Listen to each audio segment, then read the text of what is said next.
जो लड़का अपने बाप की कब्र पर जाकर अपने बाप के लिए ये दुआ ना कर सके, उस बेटे से और क्या उम्मीदें लगाई जा सकती हैं। और उस बाप से जो यहाँ जिंदा है और जो करीब 70 साल 80 साल की उम्र पूरी कर चुके हैं, जिनके पैर कब्रों में लटके हैं, क्या उन्होंने अपनी औलाद को ये दुआएं सिखाई हैं कि तुम्हारे मरने के बाद तुम्हारी औलाद कब्र पर आकर तुम्हारे लिए ये दुआ कर सके, ये अल्फाज अदा कर सके? मेरे भाइयों, अंदाजा लगा, कब्र के पास खड़े होकर कहो अल्लाहुम्मा इन्नहु फी ज़िम्मतिक व हबली जवारिक फक़ी मिन फितनतिल क़ब्रि व अज़ाबिन नार व अंता अहलुल वफ़ा'i वल हक़ फग़फिर लहू वरहमहू इन्नका अंतल गफूरुर रहीम। ये दुआएं बतला रहे मोहम्मद रसूलुल्लाह सल्लल्लाहु अलैहि वसल्लम। क्या कभी आपने ये दुआएं की हैं? अल्लाहुम्मा हाज़ा अब्दुका वब्नु अमतिका एहताज इला रहमतिका व अंता गनियुन अन अज़ाबिही इन काना मुहसिनन फज़िद फी इहसानिही व इन काना मुसीअन फतजावज़ अन सय्यातिही। ये दुआएं याद है जो अपने बाप के लिए करो। क्या अल्लाह ये तेरा बंदा है, वब्नु अमतिक तेरी बांदी का बेटा है, एहताज इला रहमतिक अल्लाह तेरी रहमत का मोहताज हो चुका है, तू गनी है, तू बेनियाज है उसके अज़ाब से, तू चाहे तो अज़ाब दे भी सकता है और चाहे तो तू नजरअंदाज भी कर सकता है, माफ भी कर सकता है। अल्लाह मेरी इतनी सुन ले कि इन काना मुहसिनन फज़िद फी इहसानिही, अगर दुनिया में मेरा बाप नेक था तो उसकी नेकी में इजाफा फरमा, अगर वो अच्छा था तो उसकी अच्छाइयों में इजाफा फरमा।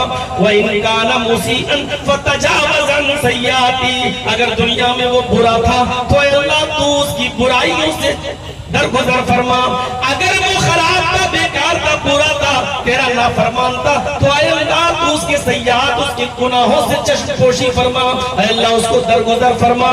क्या ये दुआ कर सकते हो तुम? अपने बाप की कब्र पर जाकर अभी खड़ा करते तो 20 साल और 22 साल की तकरीरों का रिजल्ट अभी सामने आ जाएगा। किसी एक को खड़ा करके पूछे कि अपने बाप की कब्र पर जाके क्या दुआ पढ़ते हैं? अल्लाह मेरे बाप को बख्श दे, अल्लाह तुझे जन्नत दे। यही तो आप अपने अल्फाज में करते हो ना। अल्लाह के नबी सल्लल्लाहु अलैहि वसल्लम ने तो दुआ सिखलाई है कि अपने बाप के लिए दुआ ये करो, मरने वाले के लिए ये दुआ करो। नबी अकरम तो दुआएं सिखा कर गए हैं, उन दुआओं को याद करो। क्या कभी पढ़ते हो रब्बना इग़फिरली व लिवालिदैया व लिलमुमिनीना यौमा यक़ूमुल हिसाब? फिक्र आखिरत। अरे मेरे भाइयों, हम और आप सब उसी की तरफ जा रहे हैं, अल्लाह ही की तरफ। धीरे धीरे हमारी जिंदगी खत्म होती चली जा रही है, निकल रहे हैं। कयामत का दिन बड़ा हौलनाक दिन होगा। कयामत की हौलनाकी का एहसास हमें और आपको करना भी चाहिए। सोचिए तो सही कि वो कैसा दिन होगा। अल्लाह के नबी कुरान करीम में अल्लाह ताला फरमाता है, अंदाजा लगाइए उस जासूस तपिश का, अंदाजा लगाइए उस जहन्नम की गर्मी का, अंदाजा लगाइए उस क़यामत के दिन की हौलनाकी का। कुल्लमा उल्किया फीहा फौजुन सालतहुम खज़नतुहा अलम यातिकुम नज़ीर। जब जब जहन्नम के अंदर एक गिरोह को डाला जाएगा, जब जब लाया जाएगा, कुल्लमा उल्किया फीहा फौजुन, जब जब किसी गिरोह को, फौज को जहन्नम के करीब लाया जाएगा और डाला जाएगा जहन्नम के अंदर, सालतहुम खज़नतुहा, तो जहन्नम के जो दारोगा है, जहन्नम की जो पुलिस है, जहन्नम के जो दारोगा है, इन जहन्नमियों से पूछेंगे अलम यातिकुम नज़ीर, क्या तुम्हारे पास कोई डराने वाला ना आया था? क्या तुम्हारे पास कोई अल्लाह का रसूल नहीं आया था? क्या तुम्हें अल्लाह के अज़ाब से कोई डराने के लिए नहीं भेजा गया था? क्या तुमने उसकी बातों को नहीं सुना था? या तुम्हारे पास कोई डराने वाला ही नहीं आया? ये जहन्नम में जलते जाएंगे, खाले झुलसती जाएंगी, लेकिन चीखते हुए जन्नत के दरोगा से कहेंगे, हाँ आया कुलना बला, आया था, ऐसा नहीं है, आया तो था, फकज़्ज़बना व कुलना मा नज़्ज़लल्लाहु मिन शैइन अंतुम इल्ला फी ज़लालिन कबीर। हमारे पास डराने वाले तो आए थे, हमारे पास आए तो थे, लेकिन हमने उनकी तकज़ीब की, हमने उनको झुठला दिया, हमने उनकी एक भी न मानी, हमने उनको झुठलाया, फकज़्ज़बना, हमने उनको झुठला दिया, वकुलना, और हमने उनसे कह दिया साफ साफ, तुम झूठ बोलते हो, तुम डराने वाले हो, मा नज़्ज़लल्लाहु मिन शै, अल्लाह ने मेरी तरफ कुछ भी नहीं उतारा। यानी हमें उन बातों का यकीन ही नहीं था जो वो कहते थे। हम सोचते थे अरे ऐसा भी हो सकता है, इस दुनिया के बाद भी कोई दुनिया हो, जन्नत भी मिले, जहन्नम भी मिले, ऐसा हो सकता है। हमने तो मरने के बाद सड़ते और गलते हुए लोगों को देखा, ये दोबारा जिंदा हो, हमें ऐसी इन चीजों का यकीन ही नहीं था। वो चीखेंगे, चिल्लाएंगे और कहेंगे, वक़ालू लौ कुन्ना नस्मअ व नाक़िलु मा कुन्ना फी अस्हाबिस सईर। ऐ जहन्नम के दारोगा सुनो, ऐ काश के हमने सुना होता, लौ कुन्ना नस्मअ, हमने अपने कानों से उन नबियों की, रसूलों की, उलमा की बातों को सुना होता, और नाक़िलु, और अकल से काम लिया होता, अक्ल शऊर से काम लिया होता, तो मा कुन्ना फी अस्हाबिस सईर, तो आज हम जहन्नम में जलने वालों में से न होते, हम जहन्नम में जलने वालों में से नहीं होते। हमने अक्ल और शऊर से काम नहीं लिया, हमने सुना नहीं उनकी बातों को, हम सुन रहे हैं, लेकिन अभी यहाँ से निकलेंगे तो हम एक कान से सुनेंगे और दूसरे कान से निकाल देंगे, कोई फर्क नहीं पड़ता, हमारी सेहत पर कोई फर्क नहीं पड़ेगा। सुबह फजर की नमाज में हमारी मस्जिदें बता देंगी कि जर्जीस साहब ने तकरीर की, उसका कितना असर पड़ा। मेडिकल साइंस में एक बीमारी है जिसका नाम डायरिया है, सुना है ना डायरिया? डायरिया जानते हो कौन सी बीमारी होती है? लूज मोशन, पानी जैसी पतली लैट्रीन है, इंसान जो भी खाता है वो हजम ही नहीं होता, पेट को लगता ही नहीं है, न खून बनता है उसका, न ताकत बनती है, जो खाया मुंह से वही चीज पानी में मिलकर अंदर जाकर लैट्रीन के रास्ते से बाहर, इसको कहा जाता है डायरिया। मुंह से खाया दूसरे रास्ते से बाहर, जो खाया उसका कोई असर ही नहीं पड़ रहा है आपकी बॉडी पर, क्योंकि न वो ताकत दे रहा है, न वो खून बना रहा है, न आपके अंदर एनर्जी पैदा कर रहा है, वो चीज आपकी बॉडी पे लगी नहीं रही है। 20-20, 25-25 मोशन आपको दिन भर में हो रहे हैं। जो मुंह के रास्ते से खाते हैं और लैट्रिन के रास्ते से वो चीज बाहर हो जाए, इस चीज को मेडिकल साइंस की जबान में बोला जाता है डायरिया। ये डायरिया है, एक रास्ते से खाया दूसरे रास्ते से निकल गया। हमें कानों का डायरिया हो गया है, जो सुनते हैं एक कान से और दूसरे कान से हम उसको निकाल देते हैं। जिस तरह खाने और पीने और ताकत की चीजों का असर हमारी बॉडी, हमारे दिल, हमारे पेट, हमारे जिस्म पर नहीं होता, उसी तरीके से इतनी लंबी चौड़ी जलसे तकरीरों और कॉन्फ्रेंसों का असर हमारे शरीर पर, हमारे वजूद पर नहीं होता है, हमारी रूह पर नहीं होता है। गौर से एक कान से सुना और दूसरे कान से हमने उसको निकाल दिया, कोई फर्क नहीं पड़ता है हमारी जिंदगियों पर, कोई फर्क नहीं पड़ता है।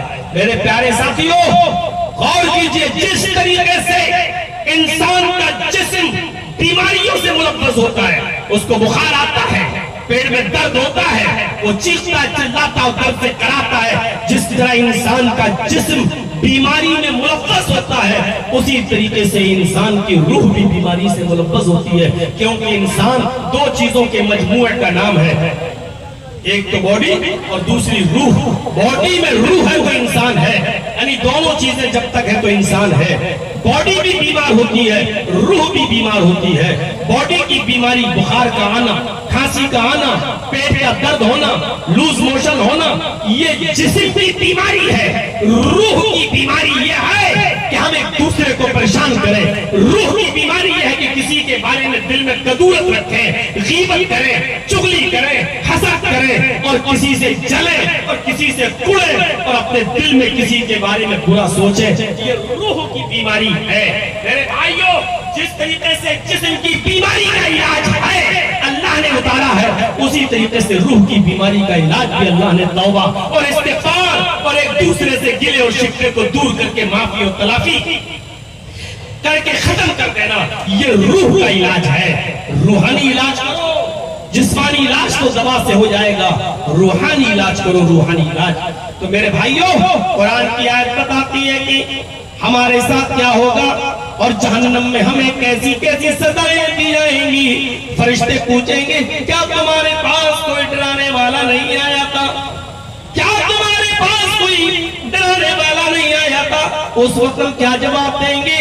वो मंजर देखकर याद करो, यहाँ जर्जीस साहब ने किसी को उल्टा सीधा बोल दिया, वो आदमी कमजोर है, उसका भाई खड़ा हो गया, ए मौलाना तेरी हिम्मत कैसे पड़ी, तूने मेरे भाई को उल्टा सीधा बोला है? यहाँ एक भाई दूसरे भाई की हिफाजत के लिए आ जाता है, बाप अपने बेटे के लिए आ जाता है, माँ अपने बेटे के लिए दौड़ पड़ती है और चीखने लगती है, आ जाती है। मेरे भाइयों, यहाँ भाई भाई के काम आ जाता है, बाप बेटे के काम और बेटा अपने बाप के काम आ जाता है।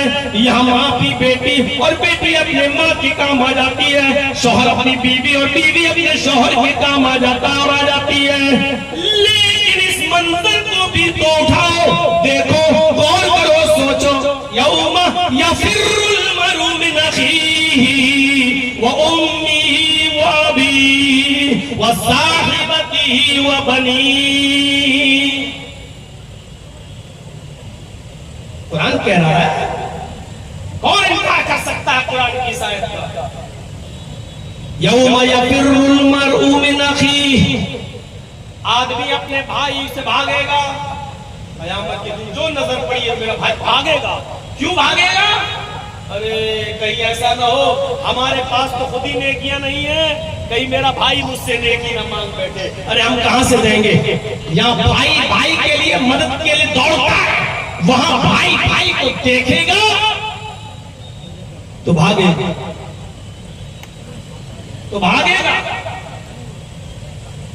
यौमा यफिर्रुल मर'उ मिन अखीही व उम्मिही, आदमी अपनी माँ से भी भागेगा। माँ को देखो, भागेगा। माँ के लिए अपनी जान देने को तैयार होते हो दुनिया में, लेकिन कयामत के दिन माँ को देखोगे तो भागोगे, कहीं माँ मुझसे नेकी न मांग बैठे। यानी भाई जहन्नम में जाए जाए मेरी बला से मैं न जाऊं, माँ जहन्नम में जाए जाए मेरी बला से मैं न जाऊं। यौमा यफिर्रुल मर'उ मिन अखीही व उम्मिही व अबीही, अपने बाप को देखकर भी भागेगा। बेटा अपने बाप से भागेगा। दुनिया में मोहब्बत बाप को बेटे से और बेटे को बाप से होती है।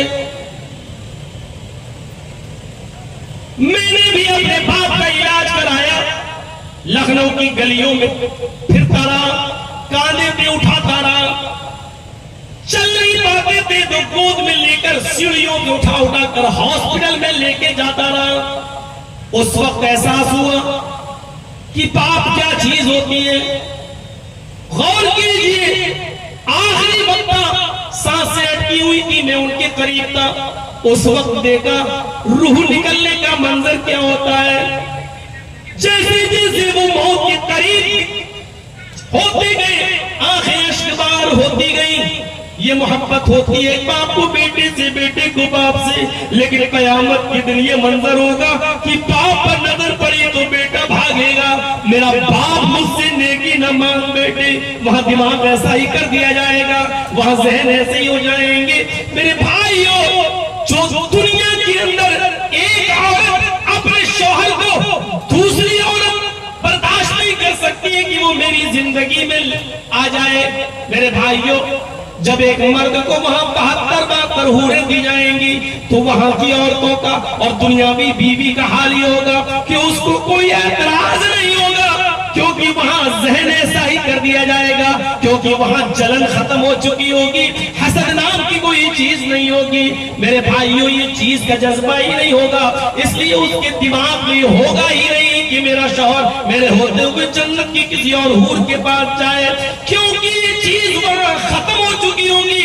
ये हसद, ये कीना, ये बुग़्ज़ निकल चुका होगा और अल्लाह ऐसा मिजाज बना देगा कि वो परमिशन क्या, वो खुद चाहेगी कि तुम इसके पास भी जाओ, इसके पास भी जाओ। मेरे भाइयों, ऐसा सहन होगा कि जब बाप को देखा जाएगा तो बेटा अपने बाप को देखकर भागेगा। आज मुझसे मेरा बाप एक नेकी न मांग बैठे। हाँ, इस मंजर पर गौर करो। यौम यफ़िर्रुल मर्उ मिन अख़ीही व उम्मिही व अबीही व साहिबतिही व बनीही व साहिबतिही व बनीही। लफ्ज़ साहिबती पर गौर, और वो उसकी